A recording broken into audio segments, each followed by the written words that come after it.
ouvinte mostra.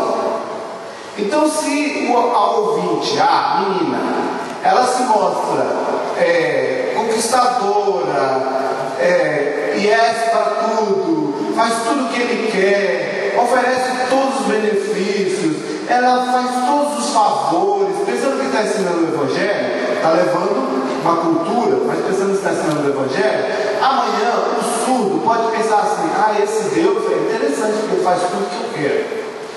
Outro problema do contato transcultural é que, se nós não tivermos cuidado, nós vamos fazer também com que o outro grupo, no caso os surdos, ao descobrirem que têm voz e que podem se colocar como pessoas importantes diante da sociedade, diante de Deus, eles podem cair no outro extremo.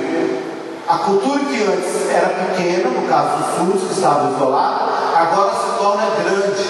E aí nós vamos ter, por exemplo, proposta de que Deus agora é um Deus surdo. Não queremos mais um Deus ouvinte. Então vamos transformar a Bíblia. Agora não é mais no princípio era o verbo, mas no princípio, lá em Gênesis, no princípio era a mão, e a mão era Deus.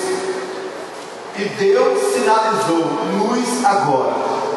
Estão percebendo a volta da cultura? Então essa outra cultura que estava escondida, maneira de ver o mundo, foi atraída por nós, descobriu o seu poder e passou a impor-se sobre o modo de ser ouvinte. Esse é o problema da missão transcultural. E tentando achar equilíbrio, que o tempo já acabou, é através da janela. A gente está junto com a população surda, tentando entender, né, esse processo que o mundo está vivendo hoje, né, nessa questão da cultura, do desenvolvimento da língua. Mas o que eu creio de importância para a gente entender um pouco dessa questão, eu penso a cultura, né, quando nós pensamos em questões culturais, ela desenvolve, né, em dois âmbitos, e a gente pode perceber também na palavra de Deus. Quando eu for fechar, a gente vai ver o que Deus pensa também em relação a isso. Mas a antropóloga Eugênie Midler, ela diz o seguinte: cultura é um conjunto de comportamentos e ideias característicos de um povo, que se transmite de uma geração a outra e que resulta na socialização e aculturação verificadas no decorrer da sua história. E a cultura, baseado nessa definição, né, da mídia, a gente pode também observar na outra definição que ela coloca de etnocentrismo. É um conceito fundamental em transculturalidade e um termo utilizado para referir-se àquele que julga que sua cultura é superior à dos demais. Uma cultura não é melhor nem pior. Pode-se mencioná-la apenas como mais ou menos avançada em relação ao acesso que tem à tecnologia. Isso a gente pode ver e observar, né, hoje, né, na questão cultural, né, dos fundos, nas pesquisas, né, no desenvolvimento a nível tecnológico e social. A gente pode ver uma diferença muito grande de anos, né, anteriores.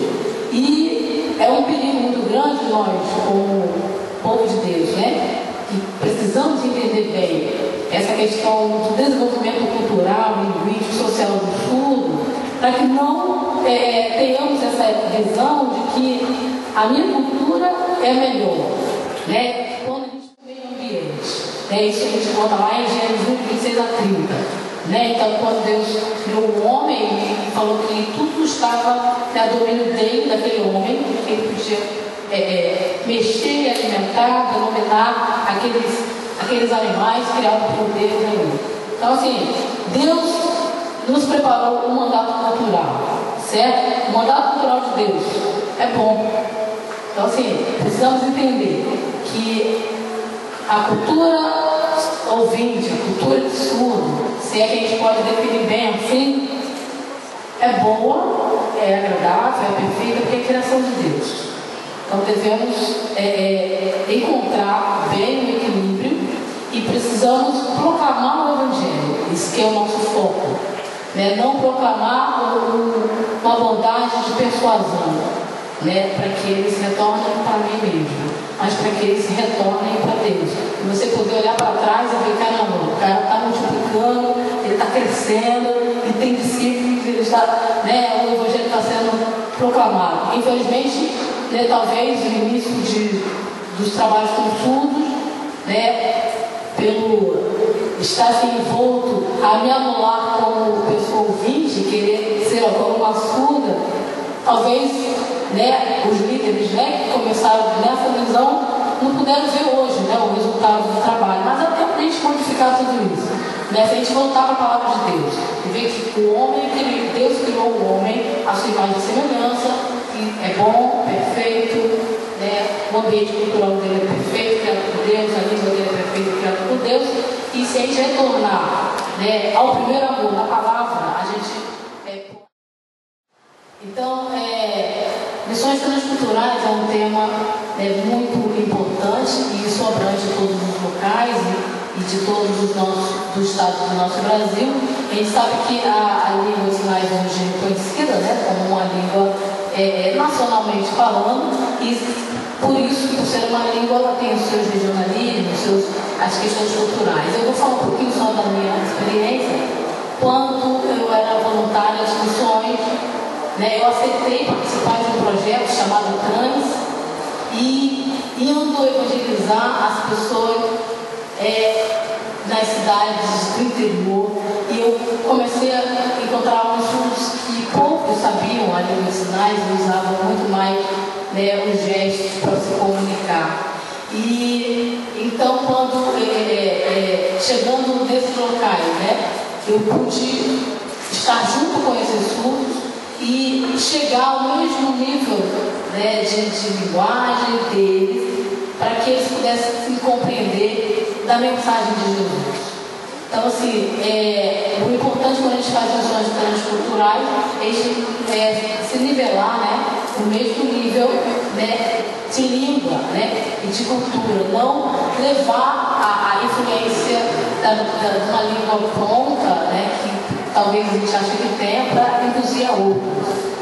E em alguns lugares a gente chega, por exemplo, Rio, São Paulo, né, em algumas capitais, né, a gente sabe que as pessoas têm seus direitos linguísticos juntos e conhecem sobre essas questões, e quando a gente chega lá no local interior, a gente não pode imediatamente trazer essa informação para não causar um desconforto, talvez mesmo criar uma questão de discórdia, né, com a população.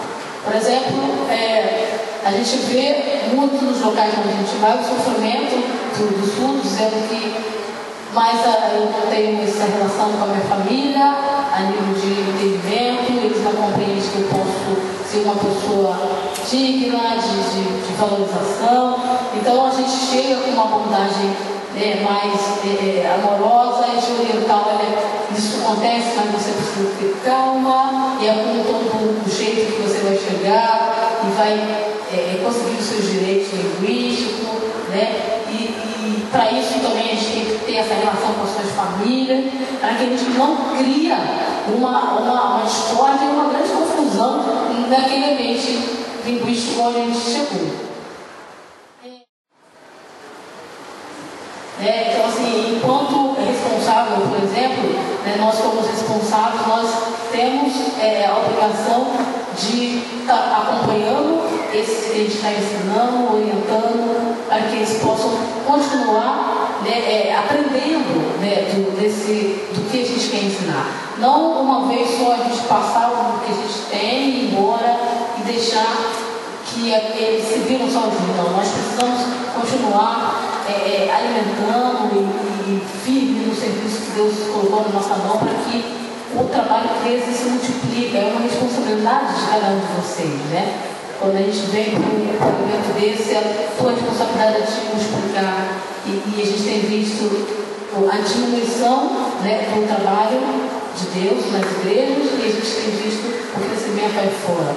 Eu também tive a oportunidade de estar estudando, fazendo parte do curso de Letras Livres, mas eu, no momento de crise em fé, quando Deus me chamou para missões, e eu orei, esperei que Deus me convocasse para um determinado lugar, e eu já trabalhava um período de 4 anos na evangelização, e quando Deus então me chamou, né, que me levou para um local lá em Arapiraca, no interior nordestino, e eu estava cursando a minha faculdade de Letras Livres, então ali eu pedi transferência, mas no momento novo do trabalho, né, eu senti de Deus que o trabalho mais importante que Ele tinha colocado nas minhas mãos era continuar falando do amor de Deus aos surdos. E eu tinha uma cobrança muito grande da faculdade lá de Letras Livres sobre as atividades, da programação, mas eu tive uma cobrança muito grande. Orei e pedi a Deus que falasse no meu coração para que Ele mostrasse a resposta para mim do que era o mais importante para que eu pudesse estar fazendo. Então eu aceitei, né, fazer 5 provas que eu precisava, né, para definir as minhas notas no curso, e algumas atividades eu precisava também continuar fazendo, né? E então eu orando, pedindo a Deus o porquê realmente Deus tinha me dado essas 2 oportunidades. E eu sei que tudo que fizermos temos que fazer muito bem, tanto as atividades como o trabalho de Deus. Então Deus me mostrou claramente que não seria tão importante aquele momento de estar continuando a Letras Livres, mas sim o trabalho de missões, que era a alma daqueles surdos que durariam para a vida eterna. E eu orei e as pessoas falei que não queria continuar, e a universidade falou: não, você não vai poder nunca mais voltar para fazer esse curso, é a única oportunidade que você tem. Mas o meu coração ardia muito profundamente pela obediência ao Senhor, pela obra que Deus realmente mandou eu fazer, quando eu vi aquele povo surdos ali de Arapiraca. Então, assim, defina bem claro, né, o que Deus tem para você, para que a obra do Senhor não venha a ser prejudicada. Você precisa definir o que Deus realmente, o que vai durar eternamente, né? O que é importante, né, para a sua vida. É o que Deus falou para mim, é uma coisa que eu defini. Isso que eu queria passar para vocês.